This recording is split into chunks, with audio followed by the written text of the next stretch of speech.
আমি বলছি আমার উত্তরটা তো দিতে, উত্তরটা তো দিতে।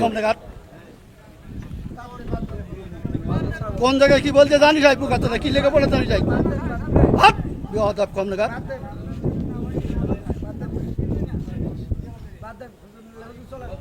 একদম বাস্ত করে দেবো সব একদম।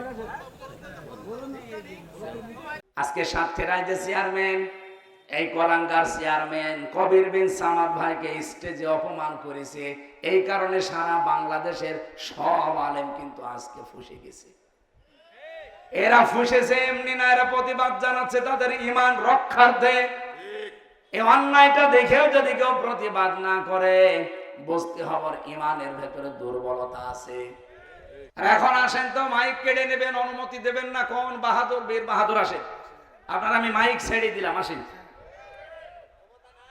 সারা বাংলাদেশে এটা চলছে, যেহেতু লাইভ চলছে, রেকর্ড হচ্ছে, ওপেন ভাবে বলছি, ৫৬,০০০ বর্গ মাইলের কোন ইঞ্চিতে কোন শয়তান যদি কোরআনের অনুষ্ঠানে বাধা দেয়, আলেমকে অপমান করে, এই যে সাতক্ষীরা কালকে করেছে এক কুলাঙ্গার, ওরে একেবারে জায়গায় মাটি নিচে পুঁতে ফেলবেন, বিসমিল্লাহি ওয়া আলা মিল্লাতি রাসূলিল্লাহ বলার দরকার নেই, কারণ ও বিসমিল্লাহি ওয়া আলা মিল্লাতি রাসূলিল্লাহ যোগ্য না। কথা বলেন না কেন? এমনিও জাহান্নামে যাবে, আব্দুর রউফ অমনিও যাবে।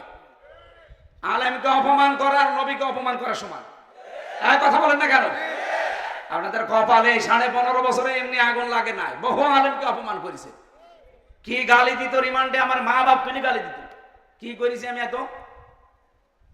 যে কয়টা রিমান্ডে অফিসার পেয়েছিলাম, একটাও মানুষের বাচ্চা না, অথচ নামের আগে মোহাম্মদ ইমরান হোসেন, মোহাম্মদ আসাদুজ্জামান, মোহাম্মদ আতিকুল্লাহ, নাম কি সুন্দর সুন্দর দেখেছে। আর শয়তানরা গালি দিত উল্টা পাল্টা, আল্লামা সাইদির মা বাপ তুলে গালি দেয়, আর আমি তো ছোট মানুষ, বলে জেনাকারের পক্ষে কথা বলে, নাউজুবিল্লাহি মিন যালিক। আরে রাজবাড়ি বাসী কেউ যদি এখন আপনাকে বলে যে হামজা এখন জেনা করে আসলো, আপনার বিশ্বাস হবে? বলেন। আমার মতো একটা চুইনপুটি, একটা কাঠ মোল্লা, আমি কাঠও না, আমার তো কাঠের মতোই লাগে দেখতে, একটা তক্তা মোল্লা আমি জেনা করেছি, এটা যদি আপনার বিশ্বাস না হয়, আমার মতো কোটি হামজা জোড়া দিলে আল্লামা সাইদির পশমের সমান হবে?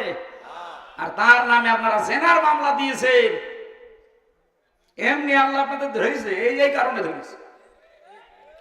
আমার মনে হয় রাজা আরম্ভ করেছিল, নবী যদি বেঁচে থাকতো নবীকেও খুনি বানাতো। জীবনে কখনো তুমি মিথ্যা বলনি, তাই তো তোমায় পেতে কাঁদে ধরনি, তোমারই মতো নেতা পেলেও ফুটত সুখেরই গোলা চামেলি বকুল। আলহামদুলিল্লাহ। বাংলাদেশের ঐতিহ্যবাহী জেলা রাজবাড়ী, বালিয়াকান্দি থানার অন্তর্গত নাড়ুয়া ইউনিয়ন। জেলে 3 বছর ছিলাম আমি, ফাঁসির কন্ডেম সেলের ভেতরে। আমার 24 ঘন্টা তালা লাগিয়ে রাখত। এক কারারক্ষী বসের ভাগে পড়তো হিন্দু, দেবদুলা, সুব্রত বালা, আশিক, সঞ্জয় দত্ত, এ তো সবই আল্লাহর ওলির নাম বলছি।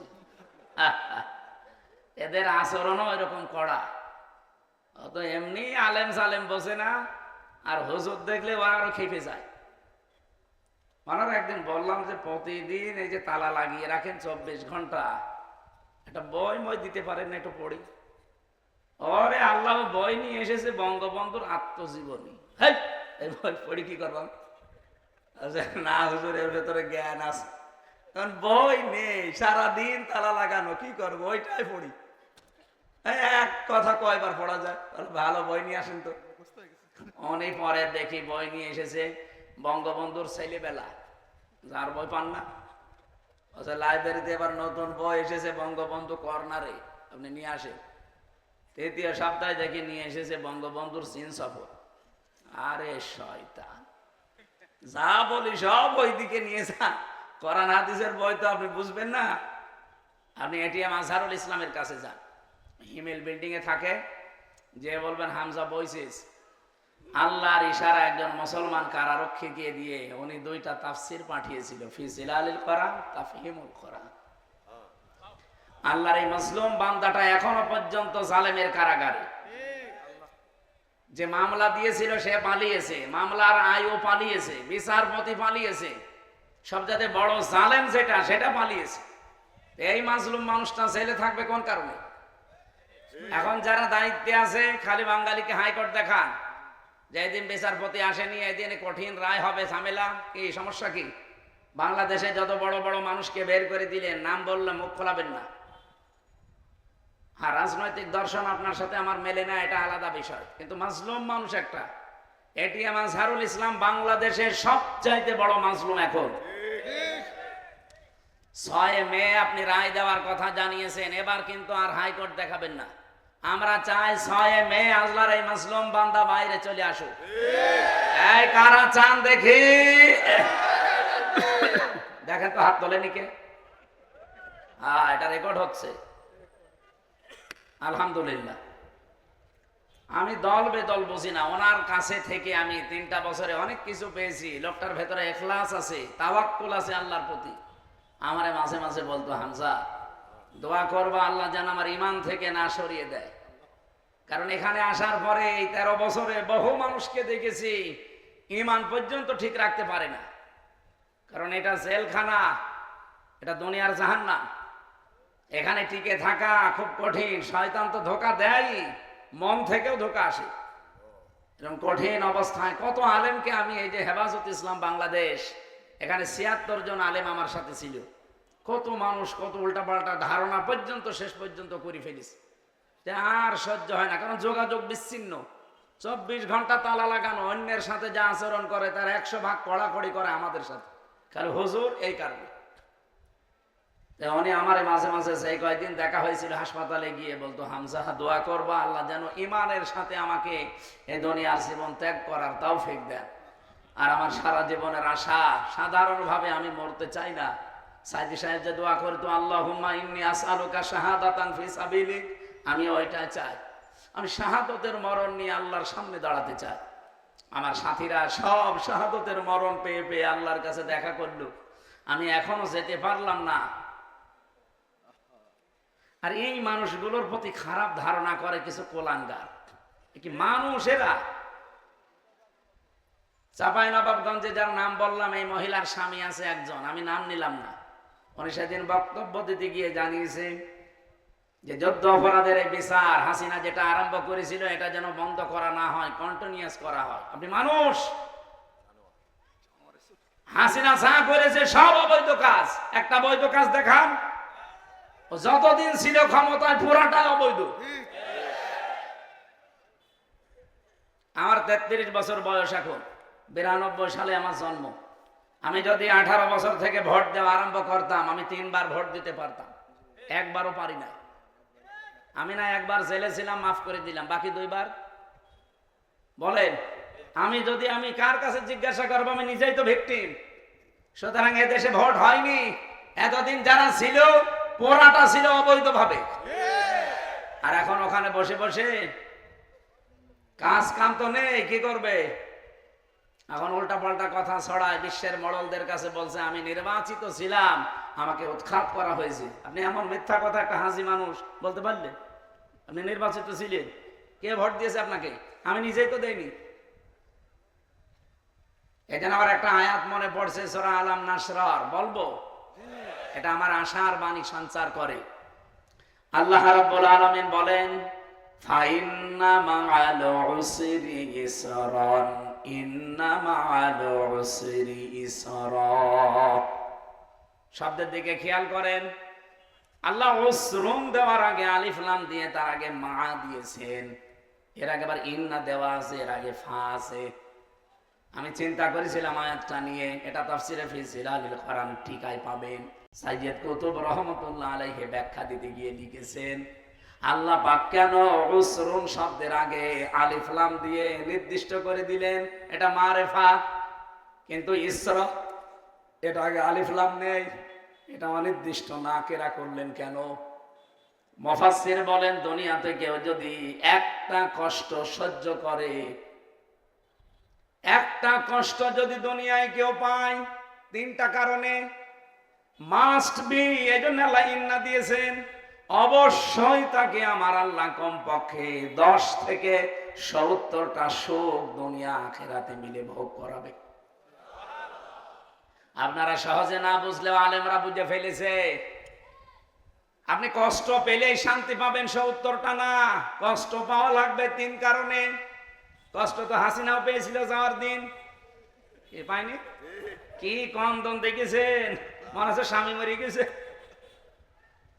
কষ্ট পেলেই হবে না, কষ্ট পাওয়া লাগবে কয় কারণে? আরো জোরে বলেন। 1 নম্বরে আপনার কষ্টটা যদি হয় আল্লাহর জন্যে, 2 নম্বরে কষ্ট যদি হয় রাসূলুল্লাহর জন্যে, 3 নম্বরে কষ্ট যদি হয় মানবতার জন্যে। আপনি তাফসিরে ফি জিলালিল কোরআনে আয়াতের তাফসির খুলে দেখবেন বাংলায় লেখা আছে এই কথাগুলো। আমি সব নিজে পড়ে এসেছি, এর জন্য বলছি। আর আসমানি বাসী খুব খেয়াল করে, পৃথিবীতে এই 3টা কারণে যদি সত্যি আপনি কোনোদিন একটাও কষ্ট পেয়ে থাকেন, মাস্ট বি, আল্লাহর কসম, আল্লাহ আপনাকে কমপক্ষে 10 থেকে 70টা সুখ ভোগ করাবে। সিস্টেম অপর পৃষ্ঠায় দেখুন, আয়াতটা আল্লাহ রিপিট করেছেন, পরে আরেকবার বলেন ইন্না মা'আল উসরি ইসরা, অবশ্যই কষ্টের সাথে সুখ। এ বলার পরেই তিনি রিপিট করলেন কেন আবার আরেকবার? সাইয়েদ কুতুব বলেন আরেকবার রিপিট করার পেছনে কারণ হচ্ছে, দুনিয়াতে কেউ যদি একটা সুখ ভোগ করে, আর সুখটা যদি হয় অবৈধ সুখ, এদিকে তাকান, আপনি যদি দুনিয়াতে একটা সুখ ভোগ করেন আর সুখটা যদি হয় অবৈধ সুখ, একটা সুখ ভোগ করার কারণে কমপক্ষে দুনিয়া আখিরাত মিলে 70টা কষ্ট, অপমান, অপদস্থ, অকল্যাণ আল্লাহ আপনাকে দান করবে। কি কিছু বুঝলেন? আপনি অবৈধভাবে যদি সুখ একটা ভোগ করে থাকেন, কষ্ট পাবেন কয়টা? 70টা। বলেন বলেন, আরেকবার বলেন। এবার আপনি মিলান আপনার জীবনে অবৈধ কোন সুখ আছে কিনা। এই যে পরকীয়া প্রেম যারা করে সুখ পায় না, বলছেন না, এই আপনি করেছেন? করে যে তারা জিজ্ঞাসা করেন, 2-3 ছেলে মেয়ে ধুয়ে আল্লাহ রাস্তা চলে যাচ্ছে, সুখ না পেলে, শান্তি না পেলে এমনি যায় নাকি? জেলা এসব নেই? আছে মানে কি, এখানে অনেকে বসে আছে যারা এই পরকীয়া প্রেমে আছে, সুখ পান, শান্তি পান। এই সুখটা কি বৈধ না অবৈধ? এ পর্যন্ত বুঝেছেন যে অবৈধ সুখ। হ্যাঁ, তাহলে এই কাজ যদি না ছাড়েন, যতই সুখ পান, এক একটা সুখের কারণে 70টা দুঃখ পাওয়া লাগবে। কারণ এই মুহূর্তে আপনাকে তওবা করার জন্য আমি আহ্বান জানাই, যারা এখানে এরকম লাইনে আছেন, এক্ষুনি মোবাইল নাম্বার ডিলিট করে দিন। এই কথা বলা যাবে না। যারা যারা এই লাইনে আছেন, এই মুহূর্তে আপনাকে আমি এই তওবা করাবো। মাহফিল দিয়েছেন পরিবর্তনের জন্য, নেন তাড়াতাড়ি ডিলিট করেন, মোবাইল হাতে নেন। কারো ভাবির সাথে লাইন চলছে, কারো পরকীয়া প্রেম চলছে প্রতিবেশীর স্ত্রীর সাথে, অনেকের বেশিরভাগ লাইন চলে বিবাহিত মেয়েদের সাথে। তাড়াতাড়ি করেন বলছি, এখনই মোবাইল নিয়ে কিন্তু চেক হবে। মোবাইল নাম্বার ডিলিট করে দিন। এখন যদি নাও মোবাইল নিয়ে এসে থাকেন, বাড়ি যেয়ে ডিলিট করে দেবেন। কারা কারা রাজি আছেন দেখি? দাড়ি মুখে নিয়ে কার সাথে লাইন চলছে আপনার? আপনি হাত তুলতে গেলেন কেন? আপনার হাত তোলা ঠিক আছে, দাঁড়িয়েলা মানুষ, খারাপ বলবেন। আরে টোপে মাথার দিকে খুলে দাড়ি কেটে লাইন করবে না। রাজবাড়ি মনে হয় এরকম উল্টাপাল্টা কাজ হয় না। কারণ কাজ হবে কি করে? এই জেলায় তো হালাল জিনিস আছে, সেই নদীর ধারে। এই জেলার জন্য একটা গজব, এটা একটা প্রকাশ্য কবিরা গুনাহ চলতেছে।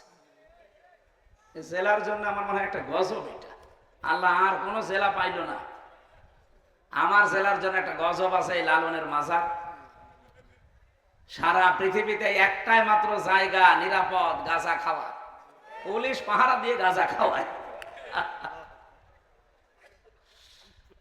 আমার এই যে 2টা আয়াত থেকে যে আশার বাণী দিলাম, এই 15.5 বছরে যারা ক্ষমতায় ছিল বৈধ ভাবে না অবৈধ, তারা সুখ পায়নি। সুখটা কি বৈধ সুখ? আরো জোরে বলেন। এই অবৈধ সুখ ভোগ করার কারণে এক একটা সুখে যদি 70টা করে দুঃখ পাওয়া লাগে, এই 15.5 বছরে আপা কমপক্ষে 50টা সুখ পেয়েছে, পাইনি? অনেক বেশি। আমি 50টা ধরলাম, এক একটা সুখে যদি 70টা করে দুঃখ পাওয়া লাগে আপার, কমপক্ষে 3500 দুঃখ হবে। আপনি যে এখনই বলছে চট করে চলে আসবো, কি করে আসবেন? 3500 হয়েছে। 3500 দুঃখ পাবেন দুনিয়ায় শুধু একার জন্য। এরপরে আপনার ছেলের জন্য পাবেন, মেয়ের জন্য, বোনের জন্য, বোনের মেয়ের জন্য, আর বাকি আত্মীয় স্বজন তো বাদই দিলাম। সবই যেহেতু আপনার আশ্রয় প্রশ্রয়, এগুলো অন্যায়কারী, আর এগুলো প্রমাণিত তারা যে অন্যায় করেছে। আর এই অন্যায় করার মাধ্যমে বিভিন্ন জেলায় তারা সুখও পেয়েছে। 1628 জন তো অলরেডি পেয়েছে। কেউ যদি বাংলাদেশে সুখ শান্তি অবৈধ ভাবে না পেয়ে থাকে, 1628 জন পেয়েছে। কি নাম ধরা লাগবে? তার ভেতরে আপনাদের এখানকার যিনি দায়িত্বে ছিল, ওই যে শেষের নাম হাকিম, ইয়াসিনুল কোরআনিল হাকিম, যত সুখ পেয়েছে ওর এক একটা সুখের কারণে 70টা করে দুঃখ দুনিয়া আখেরাত মিলে আল্লাহ দেবে। এরপরে চট করে ঢুকে পড়বে, তাছাড়া উপায় নেই। আল্লাহ অলরেডি একজনকে শাস্তির আওতায় ফেলে দিয়েছে, ওই যে মেরামত আলীকে। কেরামত মেরামত বলি ডাকি আমি, ওরে কেরামত বলা যায় না। আর ভাই আর একটা, আমি আপনাদের আশার বাণী এমনি বানিয়ে শোনাইনি, কোরআন থেকে শুনিয়েছি। যারা আমরা আল্লাহর জন্য, রাসূলুল্লাহর জন্য, মানবতার জন্য কষ্ট করেছি, বহু আলেমকে এই দেশে তারা উপরে উঠতে দেননি। কি নাম ধরা লাগবে? এই যে এগুলো প্রমাণটা। এই মানুষগুলো যেখানে থাকার কথা শুধু পরিচয় দলীয় আছে, এই কারণে তাদের উঠতে দেননি, আরো নিচে নামিয়ে দিয়েছে। এরা কষ্ট পেয়েছে হয় আল্লাহর জন্য, নাই রাসূলুল্লাহর জন্য, নাই মানবতার জন্য। আর আপনারা কষ্ট পাচ্ছেন কি? আল্লাহর জন্য, রাসূলুল্লাহর জন্য, মানবতাকে আরো ধ্বংস করার জন্য কষ্ট পাচ্ছেন। এই যে পাশে এই যে শহীদ শুয়ে আছে সাগর, আল্লাহ তার কবরকে জান্নাতুল ফেরদাউস বানিয়ে দেন, বলেন আমিন।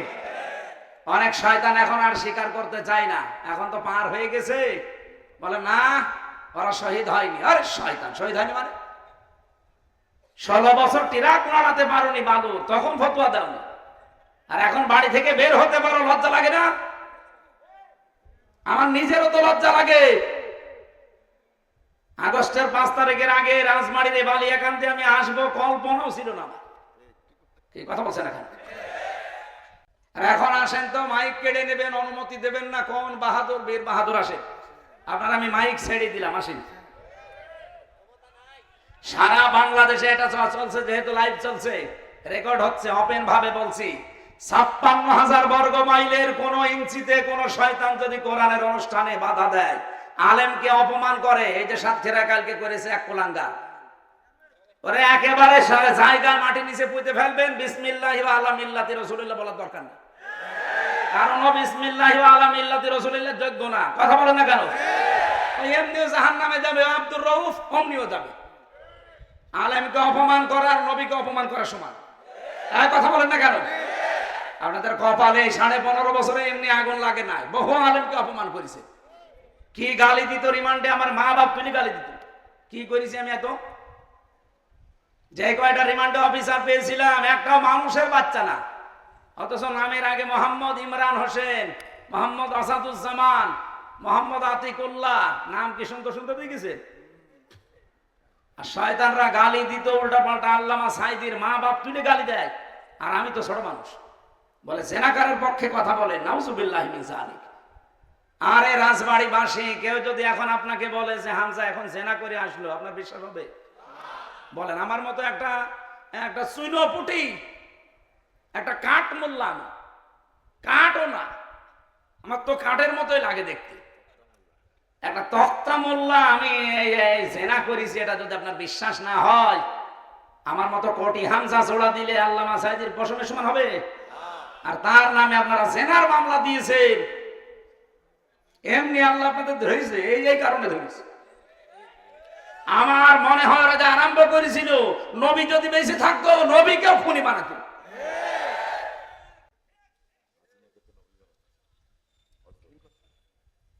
আমার ভাইরা, আমি আশার বাণী বলছিলাম না, এই জন্যই বলছি যারা এতদিন সুখ পেয়েছেন, আপনি বিশ্বাস করতে পারেন কমপক্ষে দুনিয়া আখিরাত মিলে আপনাকে 70টা দুঃখ আল্লাহ দেবেই।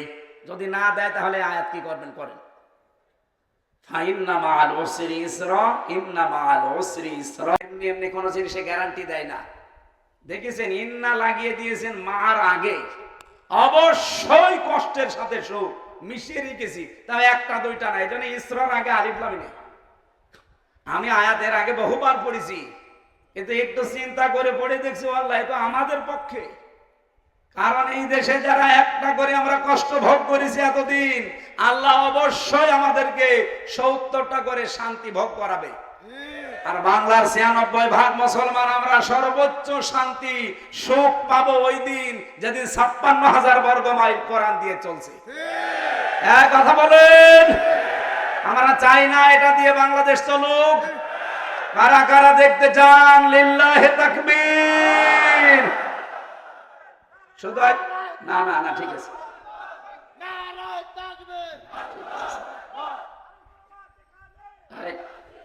কথা বলতে দেন সময়। আমরা শুধুমাত্র এই হাত তোলায় বিশ্বাসী না, আগামীতে সময় কিন্তু আসতেছে। এই যে আমার পাশে বসে আছে 300 জন এমপি সামনে হবে। আমি রাজনৈতিক কথা বলছি না, যদি মনে হয় হ্যাঁ এটাই আমার রাজনীতি।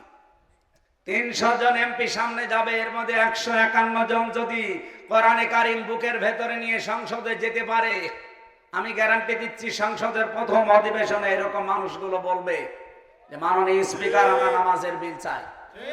কারণ আল্লাহর নির্দেশই এইটা, আল্লাযীনা ইম্মাক্কান্নাহুম ফিল আরদি আকামুস সালাহ। আমার এরকম বান্দাদের যদি আমি ক্ষমতা দেই, তারা প্রথম দিনই নামাজের বিল আনবে। আর আমার বিশ্বাস মাওলানা আব্দুল হাই জদ্দারের মতো মানুষ, মাওলানা নুরুল ইসলামের মতো মানুষ যদি সামনে বুকে কোরআন নিয়ে যেতে পারে সংসদে, 151 জন মাত্র, এরা যে প্রথম অধিবেশনে যদি বলে আমরা নামাজের বিল চাই, উনি বলবে হাত তোলেন, এরকম 151 জন হাত তুললে নামাজের বিল কায়েম হয়ে যাবে। তখন এ রাজবাড়ী সহ বাংলাদেশের 64 জেলার কোন জায়গায় আমির হামজার নামাজের ওয়াজ করা লাগবে না। ওই দিনই 18 কোটি মানুষ নামাজ পড়তে বাধ্য। আপনি হয়তো ভোট দিয়েছিলেন আব্দুল হাইকে একটা, 18 কোটি মানুষ নামাজ পড়লে যে সওয়াব হয়, ওই দিন থেকে প্রতিদিন 18 কোটি মানুষের নামাজের সওয়াব পাবে। আপনি নিয়ে আসেন, কোন হুজুর নিয়ে আসবেন বলেন, আমার ব্যাখ্যা ভুল হয়েছে। মাই ইয়াশফা শাফাআতান হাসানাতান ইয়াকুল্লাহু নাসিবুম মিনহা। এই আয়াতের তাফসীর আপনি ফি জিলালিল কোরআন আর ইবনে কাসির খোলেন। এটা সূরা নিসা 5 নাম্বার পারা 10 নাম্বার পৃষ্ঠা 11 নাম্বার লাইনের 85 নাম্বার আয়াতে আছে প্রথম অংশ। এর পরেরটা আবার আলাদা। এত দলিল দিয়েও কিছু মানুষের দেখি মন পাওয়া যায় না, না হুজুর রাজনীতি করছে। আরে শয়তান, বিশ্ব নবী এখন বেঁচে থাকলেও নবীকেও বলতো যে নবী রাজনীতি করছে। এখন অনেকে কথা বলছে না। এই জন্য যাদের জ্ঞান অনুযায়ী যারা আমল করেন না, তাদের পাপিয়া থেকে পাপি বানিয়েছে, এটা আমি নিজে না, এ 1500 বছর আগে থেকে চলে আসতেছে। নবী আবু জেহেল থেকে, আবুল হাকাম থেকে আবু জেহেল বানিয়ে দিয়েছে, সে তার জ্ঞান অনুযায়ী আমল করেনি। তাই এখনো যারা এগুলো জ্ঞান পাপি হয়ে করবেন না, আপনার নামও দেখবেন পাল্টিয়ে যাবে। কথা বলেন না কেন? আমরা যেহেতু কোরআনে কারিম শোনার জন্য এসেছি, আমরা প্রবেশ করছি তেলাওয়াতকৃত আয়াতে। দল মত জাতি বর্ণ ধর্ম নির্বিশেষে আজকের অনুষ্ঠান। এটা শুধু মুসলমানদের হয় না, অন্য ধর্মের যদি এলাকায় কেউ থাকেন সবার জন্য কোরআন শরীফ। এটা শুধু মুসলমানদের বাপ দাদার সম্পদ না, মানুষ যারা তাদের জন্য। এই জন্য আল্লাহ দিয়েছেন হাদা বায়ানুল লিন্নাস হুদাল লিন্নাস। মানুষ পদবাচ্চে যারা বিবেচিত তাদের জন্য আমার এই কোরআন। কাদের জন্য? কোন মানুষ? এই যে লাম শব্দ আল্লাহ দিয়েছেন না, হাদা বায়ানুল লিন্নাস। সূরা আলে ইমরানের 138 নম্বর আয়াতের প্রথম অংশে আছে।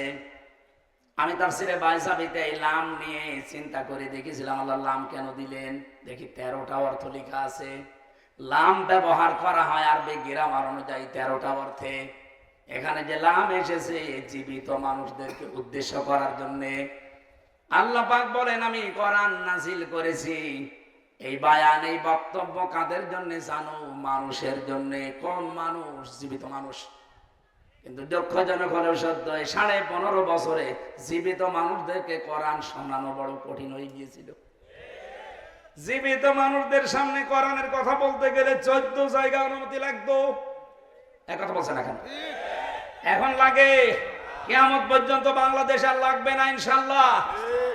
যারা এরকম করবে ওই জায়গায় তারা বললাম না বিসমিল্লাহ ছাড়া কবর দেবেন। সরাসরি আল্লাহ বিরোধী, ওরে জমিনে থাকা দরকার কি? ওই একবারে আল্লাহর কাছে চলে যাক। অনুমতির সিস্টেম যেন আগামীতে এই দেশে আর কেউ নিয়ে আসতে না পারে। এই জন্যই তো চাচ্ছি যে আব্দুল হাই আসুক। আমি অন্য কোনো উদ্দেশ্যে না, উনি আমার রক্তের সম্পর্কের কেউ না, আত্মীয় না। আল্লাহর কসম আমি চাই কোরআন যারা এগিয়ে নেবে আমি তার পেছনে আছি।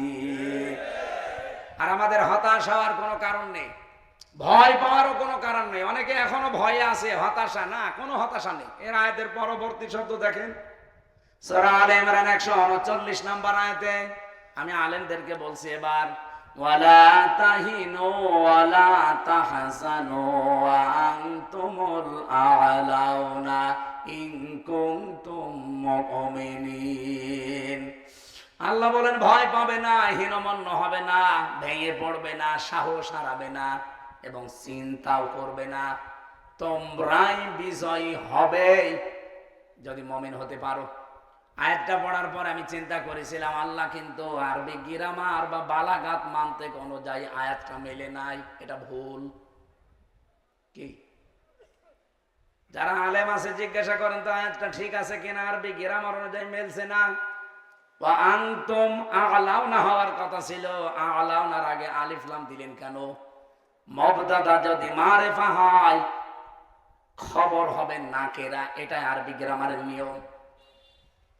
খবর তো আল্লাহ আলিফ লাম দিয়ে নাকেরা করে দিলেন। আ'লাউনার আগে আলিফ লাম আছে, আনতুম আ'লাউনা অর্থ হয়ে যেত। কিন্তু আল্লাহ কেন আলিফ লাম লাগিয়েছেন জানেন?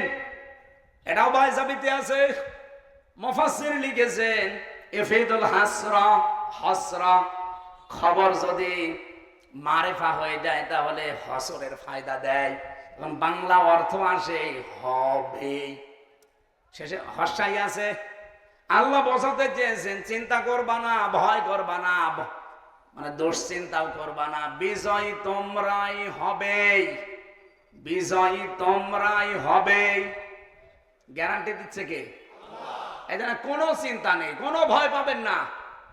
সামনে সেদিন আসতেছে আল্লাহর কোরআনের এই আয়াত অনুযায়ী, কারণ কষ্ট আমরা কম পাইনি। এক একটা কষ্টে যদি আল্লাহ আমাদেরকে 70টা করে শান্তি দেওয়ার ওয়াদা করে, যত কষ্ট আমরা 15.5 বছরে পেয়েছি, আমার আশা, আমার আকাঙ্ক্ষা এদেশে ইসলাম কায়েম হয়ে যাবে। ইন কুনতুম মুমিনিন, শুধু শব্দ দিয়েছেন আল্লাহ, একটা শর্ত, মুমিন হওয়া লাগবে। কি হওয়া লাগবে?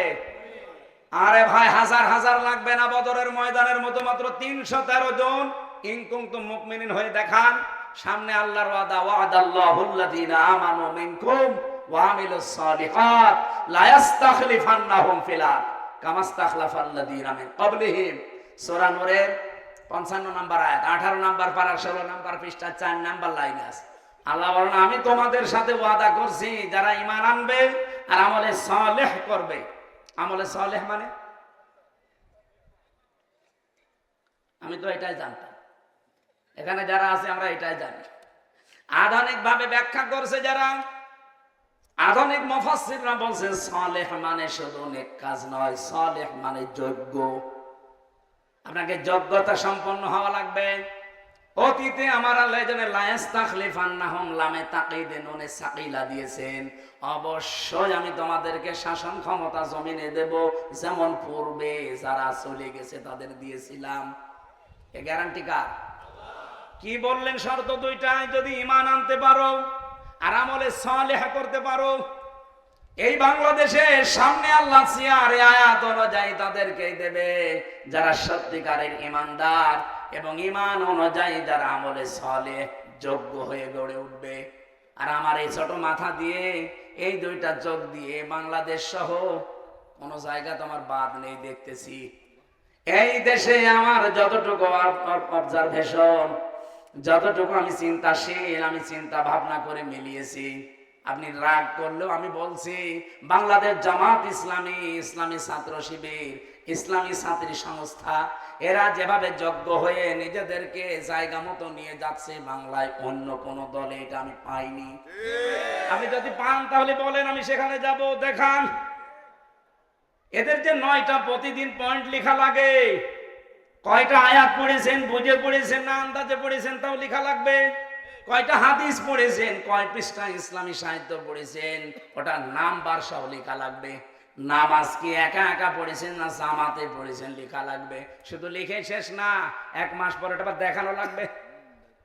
কথা বলছেন না কেন? আপনাকে যোগ্য করে গড়ে তুলবে। আপনি 6 মাস একাধারে এভাবে করেন, দেখেন সোনার মানুষ হয়ে যাবেন যদি মন থেকে করতে পারেন।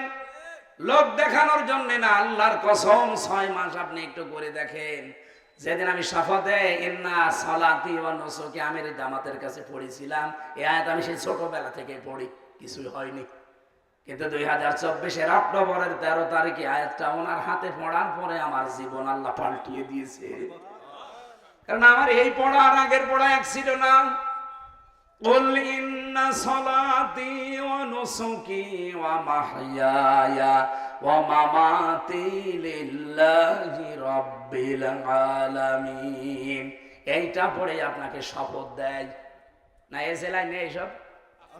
বলেন বলেন। সারা বাংলাদেশের 1 ইঞ্চি জায়গা দেখান যেখানে এই দাওয়াতি পৌঁছায় না, প্রত্যেক জায়গায় পৌঁছাচ্ছে। এখন দাওয়াতি মিশনও চলছে অলরেডি। এরপরেও যদি কেউ সত্যের এই দাওয়াতে আহ্বানে সাড়া না দিয়ে অন্ধের মতো আচরণ করেন, আমার মনে হয় আজরাইল আসার আগে আপনি আর ভালো হবেন না। আরে ভাই, আমি আপনার শত্রু না, কসম আল্লাহর করেন আমার সামনে, আমি আপনাকে বাঁচাতে চাই। আল্লাহর ওয়াদা ছিল ঈমান আনার পরে আপনাকে যোগ্য হওয়া লাগবে। সালেহ মানে আমরা বুঝি নামাজ পড়া, রোজা রাখা, ঘন্টা দিয়ে থাকায়। কে বলেছে আপনাকে? সালেহ আধুনিক অর্থ হচ্ছে যোগ্যতা সম্পন্ন হওয়া লাগবে। যে যেখানে আছেন ওই জায়গায় আপনাকে যোগ্য হওয়া লাগবে এবং সৎ হওয়া লাগবে। আর আমরা সৎ মানুষ যে পেয়েছি, যোগ্য মানুষ পেয়েছি, তার বাস্তব উদাহরণ মাওলানা মতিউর রহমান নিজাম। মন্ত্রী মন্ত্রণালয় চালিয়েছে, এরপরে 36 টাকা বেঁচেছিল ফেরত দিয়েছে। এর চাইতে আবার কি দেখানো যায় আপনাকে? বলেন। আপনি মানুষই খুঁজে পান না যে ভালো মানুষ কারা। একটা মানুষ দেখান তো বাংলাদেশে যে দায়িত্ব পালন করার পরে 36 টাকা ফেরত দেয়। একটা মেম্বারও ফেরত দেবে না, সে একজন মন্ত্রী। বাংলাদেশে অলরেডি আমরা প্রমাণ করে ফেলেছি, একটাই দল আছে যার নেতা কর্মীরা একেবারে 100% স্বচ্ছ, বিশেষ করে অর্থনৈতিক জীবনে। এর যাতে যদি 1 চুল বেশি ভালো মানুষ পান, আপনি আমাকে বলেন, আমি সেখানে যাব। বহু দাড়িওয়ালা মানুষ দেখেছি, মসজিদের ক্যাশিয়ার হয়, 2 বছরে ধনী হয়ে যায়। হ্যাঁ, আমি দেখেছি। কি গো, মনে হচ্ছে জিবরাইল কিছু দিয়ে গেছে। বড় বড় দাড়ি, অথচ মসজিদে টাকা মারার জোর। এই নাড়ুয়া এলাকায় মনে হয় নেই। এত কিছুর প্রমাণ থাকার পরেও যদি আপনি বলেন যে না আমি আরো দেখবো, কি দেখবেন আপনি? দেখার সব শেষ। বাবা চালিয়েছে, মানুষ দুর্ভিক্ষে মারা গেছে 74 সালে, জিজ্ঞাসা করে দেখেন। আমি সেদিন একজনের কাছে শুনলাম প্রায় 4 লাখের উপরে মানুষ মারা গেছে দুর্ভিক্ষে বাবার সময়। স্বামী চালিয়েছিল, কাঙ্ক্ষিত মানের শান্তি দিতে পারে না। চাচা চালিয়েছে 9 বছর, 10 বছর জেল খেটেছে। বুবু চালিয়েছে, আপা চালিয়েছে, আবার বুবু এসেছে, সব দেখা শেষ। সামনে কোরআনের বাংলাদেশ। এটা দেখতে চান না? একটা বারের জন্য মনের ভেতরে একটু আকাঙ্ক্ষা আসে না যে দেখি না কেমন হয়? গোবিন্দ পরামানিক পর্যন্ত বলছে যে কোরআনের হাতে দেশটা দিলে আমরা সবচেয়ে বেশি নিরাপদে থাকবো। গোবিন্দ পরামানিকের মতো একটা হিন্দু, সে যদি এই কথা বলতে পারে, বিশ্বাস করতে পারে কোরআনের উপরে, দেশের অন্তত ইসলাম পন্থীদের উপর, আপনার কি হয়েছে? দল মত সব ভুলে যাবেন। এবার একটাই জিনিস দেখতে বাকি আছে, এটা দিয়ে আমরা দেশ চালাবো। আমি গ্যারান্টি দিলাম, এখানে 73টা ধারা আছে। সূরা ফুরকান 77টা আয়াত আছে, 73টা ধারা। এই ধারা দিয়ে যদি বাংলাদেশের সংবিধান বানানো হয়, যেহেতু সংস্কার চলছে এই জন্য বলছি, সবই সংস্কার চলছে, আমরা যাই, দায়িত্বে যারা আছেন খুব তাড়াতাড়ি এই সূরা ফুরকানের এই 77 আয়াতের 73টা আয়াত সংবিধানে আপনি সংযোজন করে দিন। সবই যখন সংস্কার করছেন, এটা করেন না কেন? 5 বছরও লাগবে না, 5 দিনে এই 73টা ধারায় বাংলাদেশ মিনি জান্নাত হয়ে যাবে ইনশাআল্লাহ। একটা ধারা এখনো পর্যন্ত আসে না, জান্নাত হবে কি করে? এই জন্যই তো এখন অনেকেই মাথা ছাড়া দেয়, এদিক ওদিকে উকি ঝুঁকি মারে। আপনি এটা কায়েম করে দেন, বিশেষ করে 68 নাম্বার আয়াতটা, এই 3টা বিধান আছে আয়াতের ভেতরে। আমার মনে হয় এই 3টা যদি রাষ্ট্রীয়ভাবে কায়েম হয়, এই দেশে আর কেউ এই যে মানুষ হত্যা করছে যেভাবে, কিচ্ছু হবে না, সব বন্ধ হয়ে যাবে। ওয়াল্লাযীনা লা ইয়াদউনা মা'আল্লাহি ইলাহান আখার, এটার দ্বারা শিরক বন্ধ হবে। বাংলাদেশে মাজার পূজা, এই পীর পূজা, আরে কবর পূজা, ওয়ালা ইয়াকতুলুনা নাফসাল্লাতী হারামাল্লাহু ইল্লা বিল হক, এইটার দ্বারা দেশে অন্যায় হত্যা বন্ধ হবে। 3 নম্বরে ওয়ালা ইয়াজনুন, এই যে জিনা ব্যভিচার যেটা চলছে এটাও বন্ধ হবে। আল্লাহ এই 3টা পাপ যারা দুনিয়ায় করে তাদের বলেছেন ডবল শাস্তি দেব।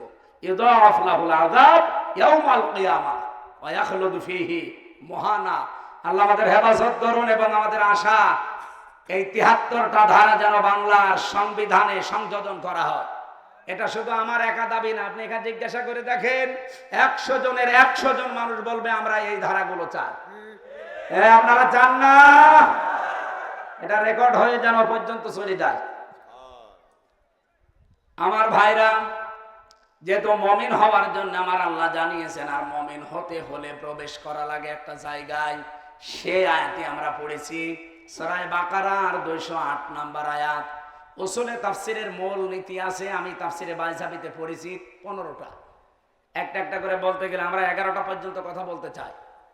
আপনারা রাত গভীর করলে আমরা পারবো, কিন্তু আমার সামনে আবার তাহাজ্জুদের নামাজ, ফজরের নামাজ, কর্মজীবন। এই জন্যে আমি ঘোষণাও দিয়েছি এর আগে যে আমরা আগামীতে অনুষ্ঠান যদি দেশে থাকি তাহলে আল্লামা সাঈদী সাহেবের মতো করব। রাত 10টা, 10:30টায় মাহফিল শেষ হয়ে যাবে। ওই যে রাত 12টা, 1টা, 2টা পর্যন্ত শেষে আমিও নামাজ পড়তে পারেন আপনাদের কারণে। সেদিন আমার সাতক্ষীরায় নামিয়েছে রাত 2টায়। রাত 2টায় নেমে বাড়ি যেয়ে খাবার বাবার খেয়ে ঘুমাতে রাত 3টা। বলেন আমি উঠবো কখন? আর কিসের তাহাজ্জুদ, কিসের ফজরের নামাজ? এটা গুনাহ হয়ে যাবে না? এই জন্য সাঈদী সাহেব যে নিয়ম করেছিল, আমরা আগামীতে এটা করতে চাই। আপনারা সাড়া দেবেন, এশার নামাজ পড়ে আমাদের তুলে দেবেন প্রধান বক্তা, আর মাগরিব থেকে এশা পর্যন্ত আপনাদের এলাকার কোনো আলেমকে দিয়ে মাহফিল শেষ করে দেবেন। তাহলে সব দিকে অন্তত ভালো হবে। তাফসীরুল কোরআন মাহফিল শুনলেই যার নাম মনে হয়, তার নাম কি? তার নিয়মটা ধরে রাখা লাগবে না? আল্লামা দেলাওয়ার হোসাইন সাঈদী শহীদ রহমতুল্লাহ আলাইহ। কিন্তু এখনো দেখি অনেক শয়তান তারে শহীদ বলতে রাজি না, বলে না উনি এমনি মরে গেছে। এমনি মরে গেছে মানে ওনাকে মেরে ফেলা হয়েছে। আর আমি নিজে তো প্রমাণ আমার সামনে দিয়ে নিয়ে গেছি। ভালো মানুষ, ওনার হার্টে যদি এত সমস্যা থাকবে তো ওই দিন উনি নিজে বসে থাকলো কি করে? হার্টের ওইভাবে রোগী হলে বসে থাকতে পারে? আবার হাসি দিল কি করে? আমি একদিন পেয়েছিলাম মাত্র এই 3 বছরের ভেতরে আল্লাহর এই গোলামকে, আমার মাথায় হাত দিয়েছিল 10 মিনিট মাত্র। আমার মনে হচ্ছে এখনো হাতটা লেগে আছে। সুতরাং শহীদ উনি আল্লামা দেলাওয়ার হোসাইন সাঈদী রহমতুল্লাহ আলাইহি। আপনি না মানতে পারেন, আপনি মানলেই কি আর না মানলেই কি বলেন? আমরা যেহেতু মুমিন হলে এই সমস্ত সুসংবাদগুলো সামনে আসতেছে যেগুলো বললাম, আল্লাহ রাব্বুল আলামিন বিজয় আমাদেরকে করবে না, শুধু করবেই। এই কারণে আমরা মুমিন হতে চাই, আর যেটায় প্রবেশ করলে মুমিন হওয়া যায়। আমি 9টা বিষয় পেয়েছি এই আয়াতের ভেতরে, আমরা সামারাইজ করে 5টা বলবো। আপনারা থাকবেন কিনা 5টা পর্যন্ত বলেন। ওঠাউঠি করা যাবে না, জবান খুলে কোরআনের আয়াত থেকে আগে পড়েন। মেয়েরা এসেছে অনেক, আরে আল্লাহ, 4টে প্যান্ডেল মেয়েদের, 5টা। ঠিক আছে, ইনশাআল্লাহ দেখি শেষের পয়েন্টটা মেয়েদের জন্য বলবো। আউযু বিল্লাহি মিনাশ শাইতানির রাজিম। বিসমিল্লাহির রহমানির রহিম। এই ভাই, আমার ওয়াজে ফেলে আপনি চলে যাচ্ছেন না? বসেন বসেন। রওশনের সাথে বাতাস লাগে না কেন? এটা সরিয়ে এটা ওই সারের পেছনে না, এটাই থাক, এটাই হবে, এটাই হবে।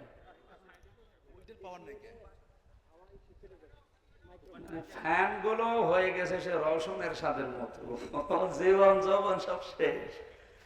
ওই যদি হয় বিরোধী দলীয় নেত্রী, এই জন্য একটু একটু মানে যদি জ্বর মর থাকে অন্তত কাওয়া কাকুর মতো জ্বর বাড়িয়ে দেন। কাওয়া কাকু এখন শেষ, ওইটা দিয়ে আর হবে না।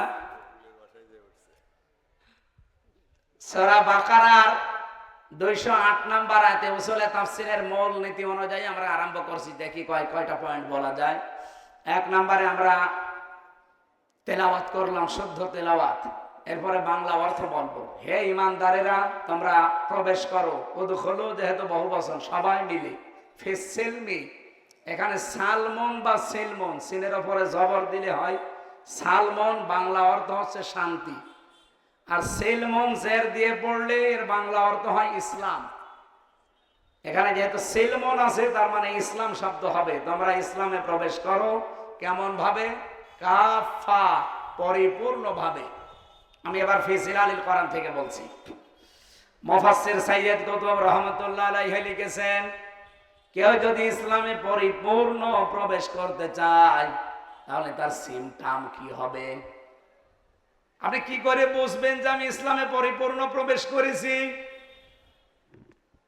পরিপূর্ণভাবে ইসলামে প্রবেশ করতে হলে 9টা বিষয় পুরো কোরআন থেকে আমি বের করেছি। বললাম না, সামারাইজ করে মাত্র 5টা বলবো। এই 5টার ভেতরে যদি আপনি দেখেন যে আমি আছি, আপনি বিশ্বাস করতে পারেন যে হ্যাঁ আমি পরিপূর্ণ ইসলামে আল্লাহর ঘোষণা অনুযায়ী প্রবেশ করেছি। বলেন সুবহানাল্লাহ। সূরা বাকারা, আল্লাহ রাব্বুল আলামিন এত বড় সূরা কোরআনে আর দেয়নি। 288টা আয়াত দিয়েছেন, 286টা। 286টা আয়াতের মাত্র একটা আয়াতের 3 ভাগের 1 ভাগ পর্যন্ত আমরা বললাম এতটুকুই থাক। আল্লাহ ডাক দিয়েছেন এখানে কোনো বেঈমানকে না। যদি কোনো বেঈমান এখানে থাকেন আপনি চলে যেতে পারেন, কারণ এই আয়াত আপনার জন্য না, আপনার আলাদা আয়াত আছে। আপনার জন্য ইয়া আইয়ুহাল কাফিরুন আছে, কি কথা বলেন না কেন? ইয়া আইয়ুহাল্লাযীনা কাফারু আছে আপনার জন্য আলাদা সূরা তাহরিমে। কিন্তু আজকের আয়াত শুধুমাত্র ঈমানদারদের জন্য। ওহে যারা ঈমানের দাবি করো, এখন ঈমানদার কারা? আমি কি ঈমানদার কিনা এটা বুঝবেন কি করে? সাহাবী প্রশ্ন করলেন, হে রাসূল আমার যে ঈমান আছে আমি টের পাবো কি করে? বিশ্বনবী বললেন, ইদা সাররাতকা হাসানাতুকা ওয়া সাআতকা সাজ্জিয়াতুকা ফাআনতা মুমিন। মুসলিম শরীফের হাদিস। যখন তোমার ভালো কাজগুলো তোমাকে আনন্দ দেবে, অন্যায় কাজ দেখলেই তোমার ভেতর থেকে একটা বাধা আসবে, তখন তুমি বুঝবে তোমার ঈমান আছে। ও বাংলার মুসলমানেরা যারা শুনতেছেন, বলেন তো ভালো কাজ সবার কাছে ভালো লাগে? না, লাগে না। অন্যায় কাজও সবার কাছে অন্যায় মনে হয় না, আর অনেকে আনন্দ নিয়ে করে। কথা বলেন না কেন? অন্যায় জানার পরও অনেকে করে। আরে ভাই, অন্যায় জানার পরে করা আনন্দ নিয়ে করা পার্থক্য আছে। মন চায় না তারপরও অনেকে করে। আমি রিমান্ডে 2 প্রকার অফিসার পেয়েছিলাম। এক প্রকার যারা ইচ্ছা করে, নিজের ইচ্ছা করে আমাদেরকে অত্যাচার করতো, উপরের নির্দেশ যদি 1% দিত ওরা করছো 10%। আমি এমনও পাহারাদার পেয়েছিলাম, কারারক্ষী, এমনকি রিমান্ডে এমন কিছু অফিসার পেয়েছিলাম। ওরা রাতের বেলা যখন ওই ক্যামেরাগুলো বন্ধ হয়ে যেত, সিসি ক্যামেরা, যেহেতু মাটির নিচে, আমি তো 10 দিন ছিলাম ওই আয়না ঘরে মিনিটায়, মানে রাতের বেলা এসে হাত চেপে ধরে বলতো, হুজুর মাফ করে দিয়ে, আসলে আমি কিন্তু এগুলো চাই না, বাধ্য হচ্ছি। এই 2 জনের ঈমান কি এক? অন্যায় দেখলে আপনার ভেতর থেকে একটা বাধা আসবে। যদি বাধা না আসে আপনি বুঝবেন আপনার ঈমান নেই। হ্যাঁ, আপনি নামাজ পড়তে পারেন, নামাজ আপনার প্রতি আব্দুল্লাহ ইবনে উবাইও পড়তো। আপনি রোজা রাখতে পারেন, সেও রোজা রাখতো, কিন্তু তার ঈমান ছিল না। আজ বাংলাদেশে বহু মানুষ আমরা ঠিক এই কায়দায় আছি, দেখতে মনে হয় জিবরাইলের ছোট ভাই, তো ভেতরে ঈমান নেই। অন্যায় দেখলে আপনাকে প্রতিবাদ করা লাগবে, হয় হাত দিয়ে। মান রাআ মিনকুম মুনকারান ফালিয়ুগায়্যিরহু বিয়াদিহি, এই যে বিয়াদিহি ইয়াদুন মানে শুধু এই হাত না। আপনি এই হাদিসের ব্যাখ্যা পড়ে দেখেন, হযরত আবু সাঈদ খুদরি থেকে বর্ণিত বুখারী শরীফের হাদিস।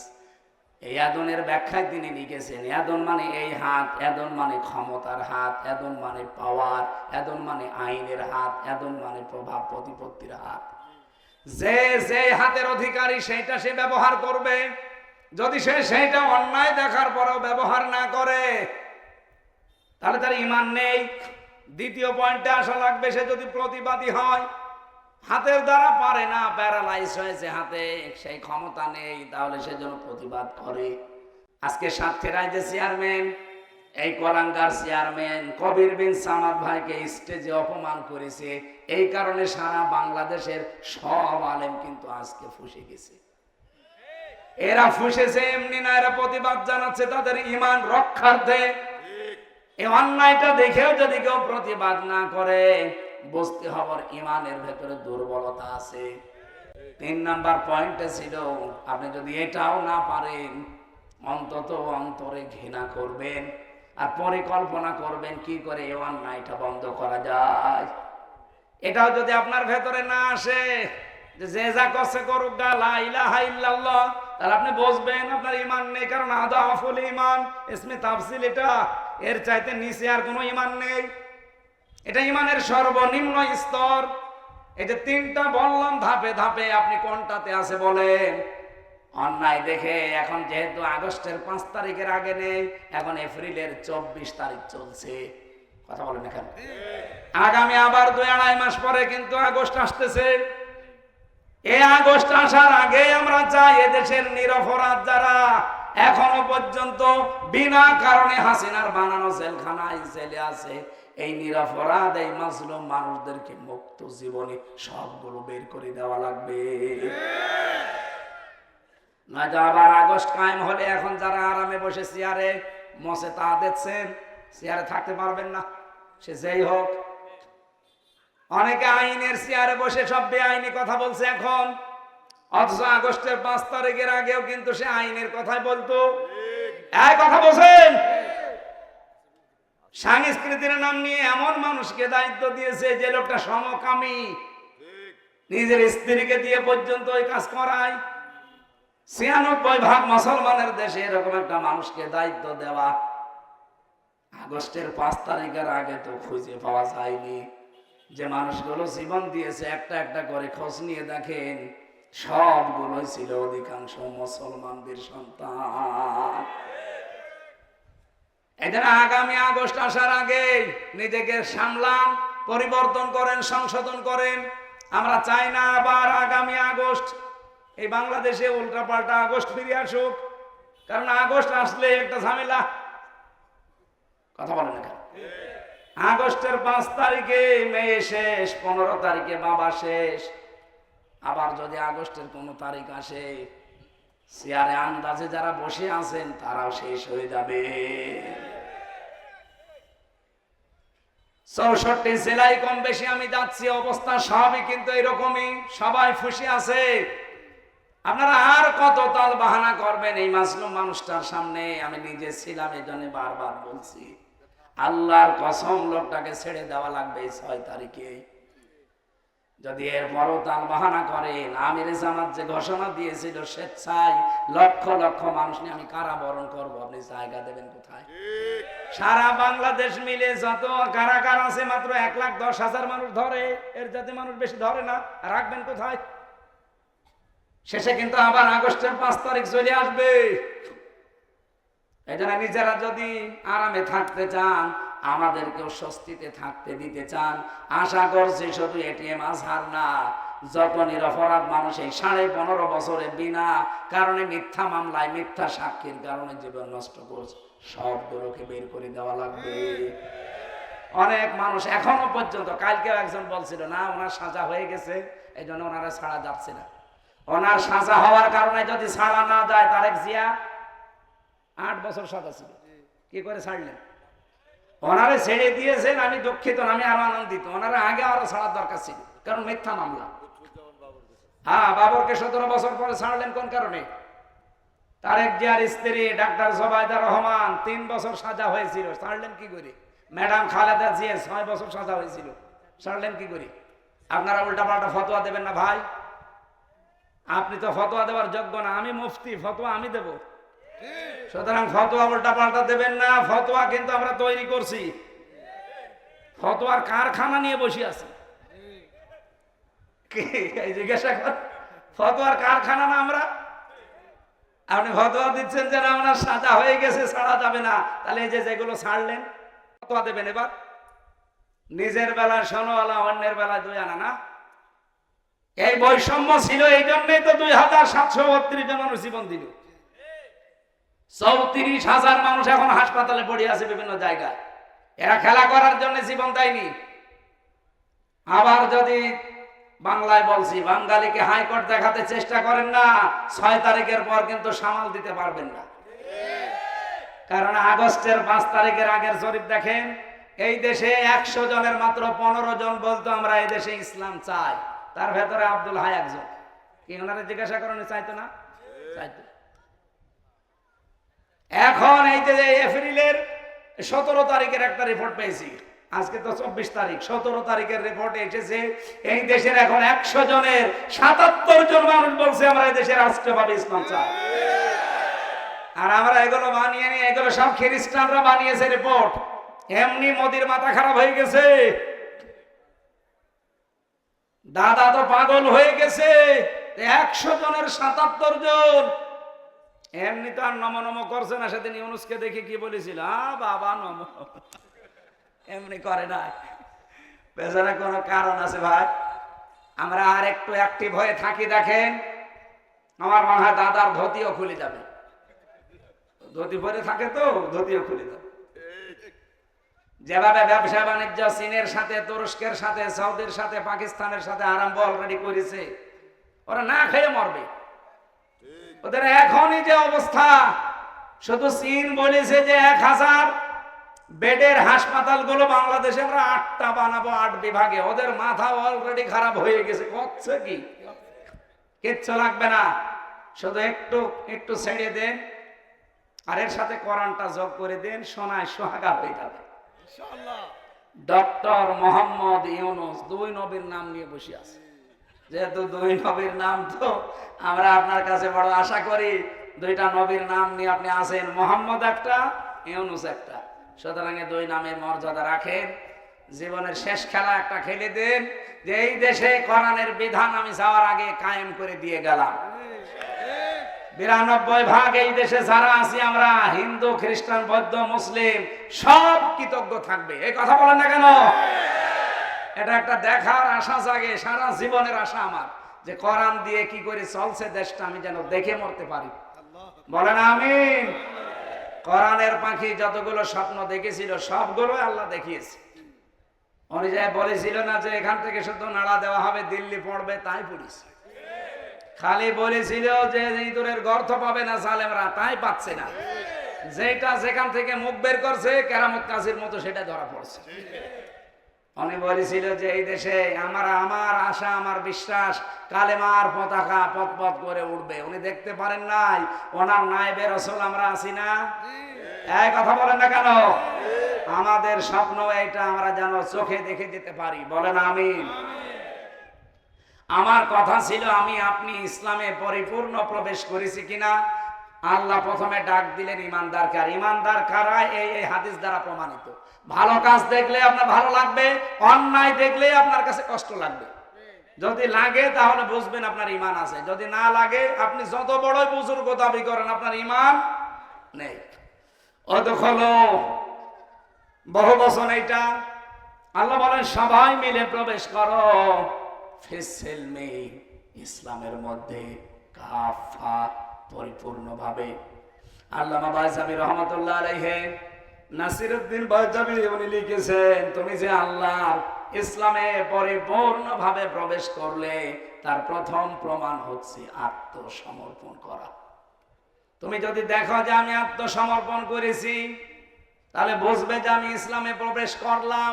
এখনো পরিপূর্ণ হয়নি, আরো 4টা আছে। 1 নম্বরে আপনি আত্মসমর্পণ করবেন কার কাছে? কোরআনে কারীম আমাদের জাতির পিতা ইব্রাহিম নবীর উদাহরণ সেট করেছে। সূরা বাকারার 31-32 নাম্বার আয়াতে পাবেন এই দলিলগুলো। ইয ক্বালা লাহু রাব্বুহু আসলিম ক্বালা আসলামতু লিরাব্বিল আলামিন। স্মরণ করা ওই সময়ের কথা যখন আমাদের জাতির পিতা ইব্রাহিম নবীকে আল্লাহ বলেছিলেন আত্মসমর্পণ করো।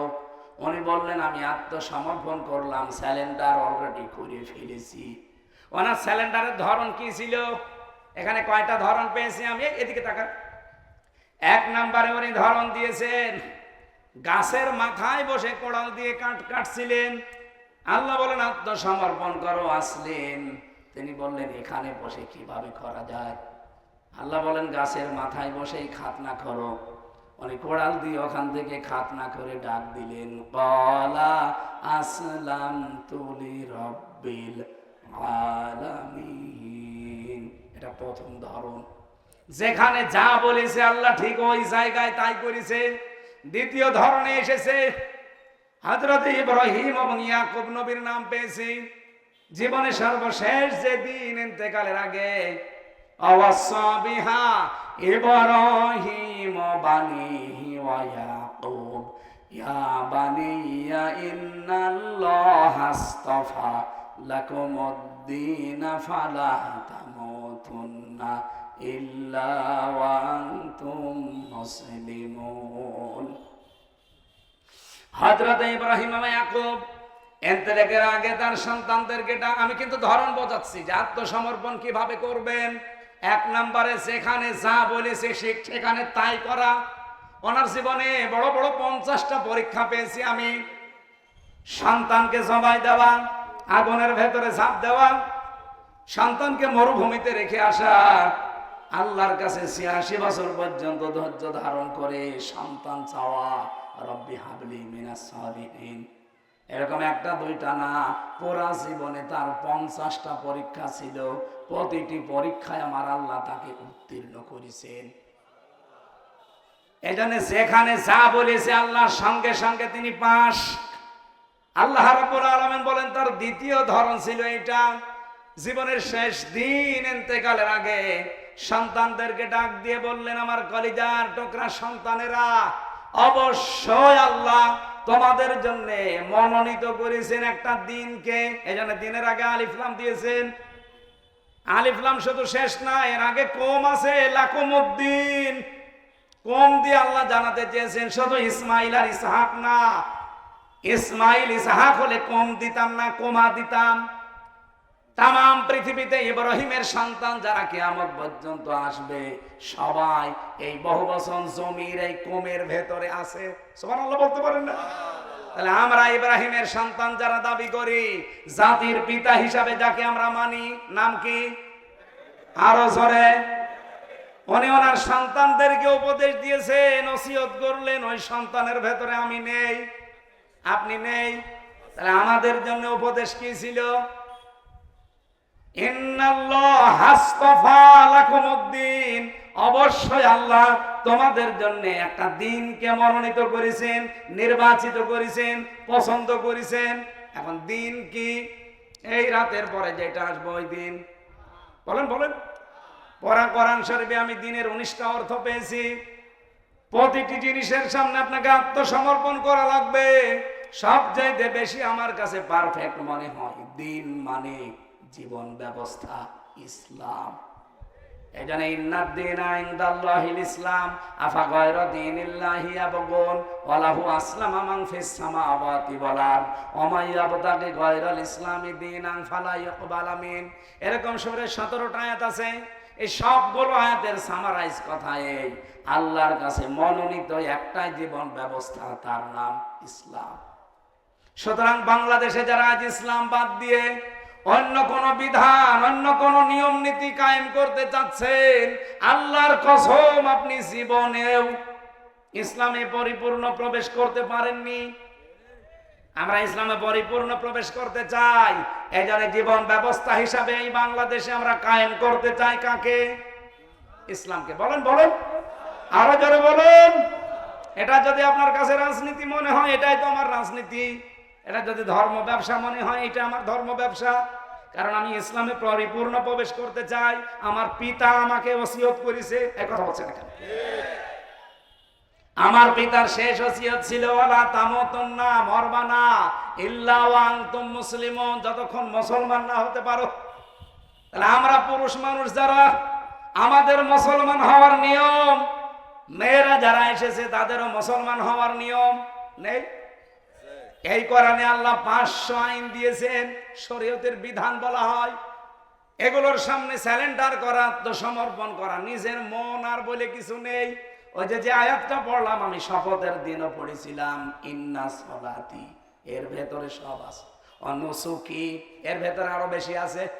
সলাতের ভেতরে যত কিছু আছে, নুসুকের ভেতরে আরো বেশি আছে। আমার সলাত, আমার নুসুক, নুসুক মানে কি? শুধুমাত্র কোরবানি না। এটা তাফসিরে ওই যে মাযহারিতে আছে, আল্লামা সানাউল্লাহ পানিপতি রহমতুল্লাহ আলাইহি মাযহারি তাফসিরে উনি লিখেছেন। এই জায়গায় আমি ব্যাখ্যা করতে গিয়ে পেয়েছি, নুসুক শব্দের তিনি 3টা অর্থ দিয়েছেন। 1 নম্বরে নুসুক মানে কোরবানি করা, 2 নম্বরে নুসুক মানে হজের কার্যকলাপ, 3 নম্বরে নুসুক মানে ইবাদত বন্দেগী। বলেন তো একটা জীবনে এর বাইরে আর থাকে কি? বলেন, এর বাইরে আর কিছু থাকে না। তার মানে আমার নামাজ, আমার জীবনের যত কোরবানি আছে, এমনকি আমি যদি বেঁচেও থাকি, আমি যদি মরিয়েও যাই, লিল্লাহি রাব্বিল আলামিন, আমার রবের জন্য। মুসলমান পুরুষ মানুষ আমরা যারা এখানে দাবি করছি, আমাদের জাতির পিতা আমাদেরকে শিখিয়েছেন মুসলমান হওয়া লাগে কি করি? ওই জীবনের প্রথম দিন থেকে তিনি পরীক্ষায় অবতীর্ণ। 50টা পরীক্ষা পর দিলেন, কোন পরীক্ষায় তিনি ফেল করেননি।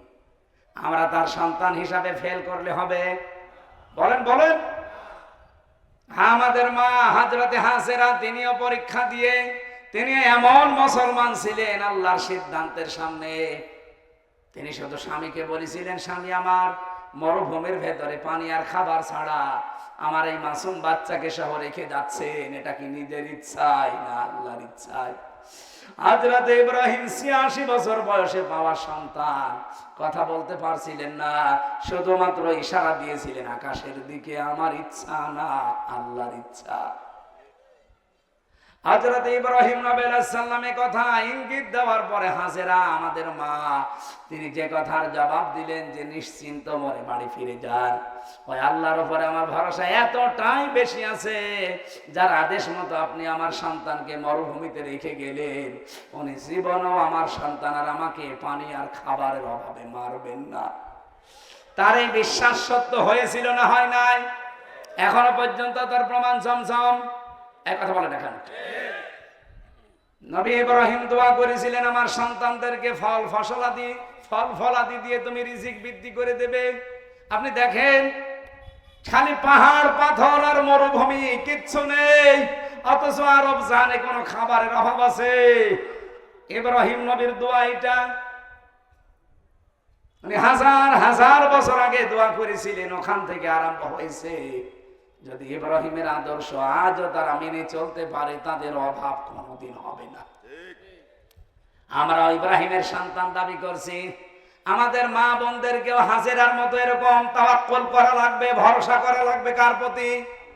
86 বছর পর্যন্ত তার সন্তান হয়নি, কোনদিন তিনি মাজারে যাননি, কবরে যাননি, কোনো বাবার কাছে যাননি।